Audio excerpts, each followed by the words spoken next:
Hi guys. Hi guys. Today is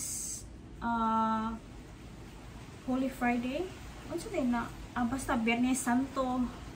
Biyernes Santo.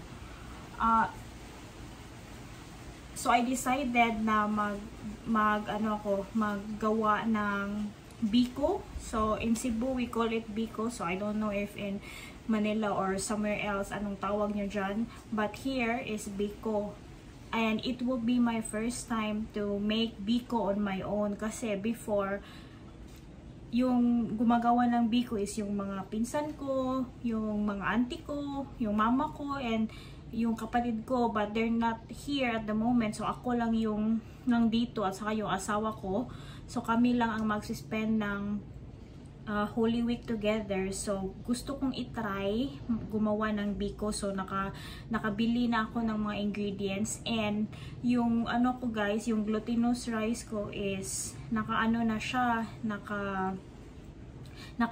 na siya sa rice cooker. Pero guys, feeling ko palpak kasi may water pa siya. Ewan ko, parang it's not going well, but anyway, I will extract the coconut milk out of this thing here. Ewan ko kung anong tawag. So, I'll just put 2 cups of water.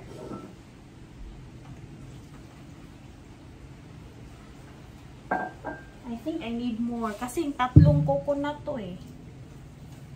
3 coconut to guys. So, maybe I need more. I need more kasi madami siya. So, oh my god, parang palpak na yung ano ko guys. But, I'll just try. Padayon lang. I will try my best.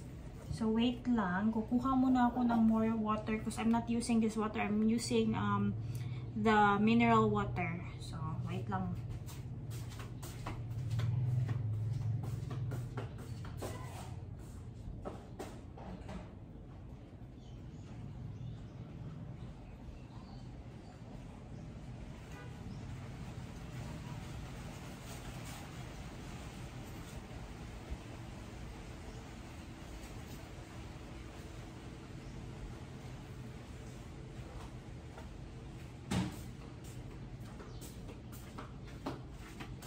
So, ayan guys, lalagyan ko siya ng more water, no?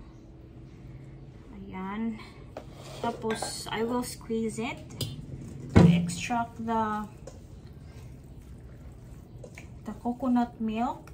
So, guys, feeling ko talaga palpak na yung ano ko, yung pilit ko, guys. So, glutinous rice, yun yung tawag.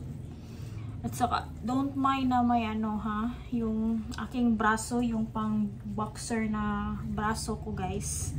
Ganyan talaga ang buhay. I-accept ko na lang yan. No? Hindi na ako masa-stress. So, ayan. Minimix ko lang. I think kulang pa din ng water. I'm gonna add more. Kasi, ano to eh? 3 coconuts to. 3. Smells good. Yeah, I'll show you guys. Yan siya. So, I'm gonna extract and I'm gonna put itong sapal. We call it sapal. So, ayan.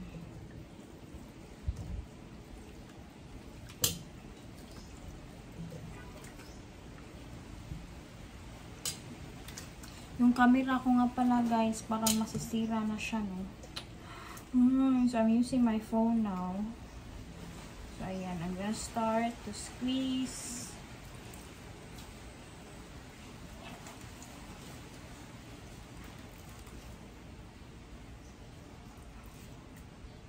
Ayan, ito na siya. So, squeeze. Maganda to if if I have yung parang tea cloth. Yung manipis ba? Tapos in-squeeze mo lang. Ayan. Lagay ko dyan. And then again. So just repeat the process until it's finished. So first time ko talaga ever. So tignan natin guys. Huwag nyo nang i-mind talaga yung braso ko. My God, tignan nyo yung braso ko guys. Hindi pa ako naliligo. As if my arms will change kapag nakaligo na ako guys. But ganyan talaga. Kaya hindi ako nagbihis, no? I did not look pretty for the camera. Kaya nga, daily vlogs nga, diba?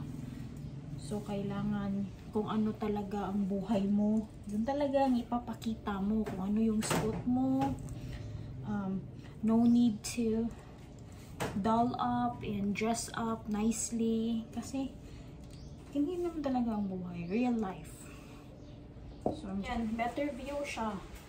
Ito na yung panapin. So, ito yung gagawin ko. I'll strain this here. Kasi may mga maliliit pa na.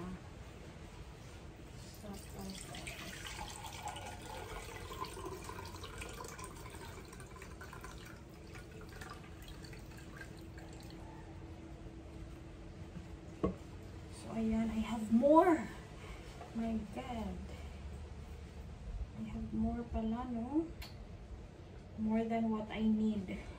Ang dami kong binili. Sana dalawa lang pala.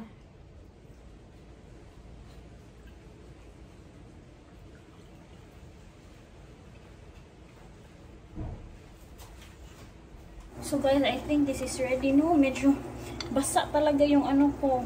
Guys. So, whatever.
Yung biko ko kasi yung ano yung pagluto ko ng pilit, my husband's wondering why I'm talking to myself.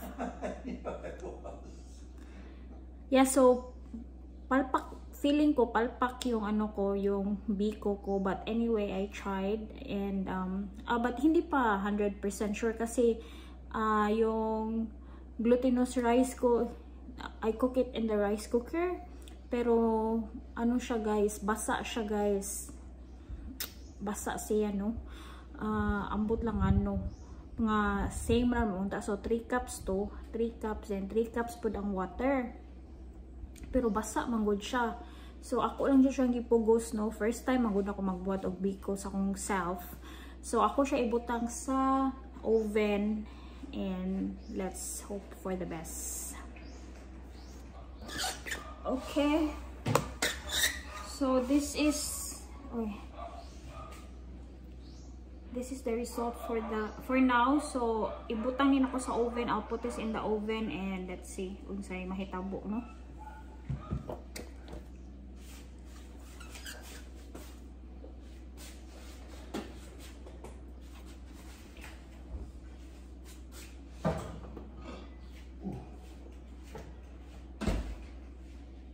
15 minutes.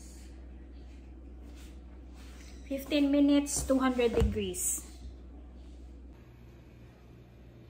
Mauna ni, this is the moment of truth. Oh. The result of my first time biko. Ayan.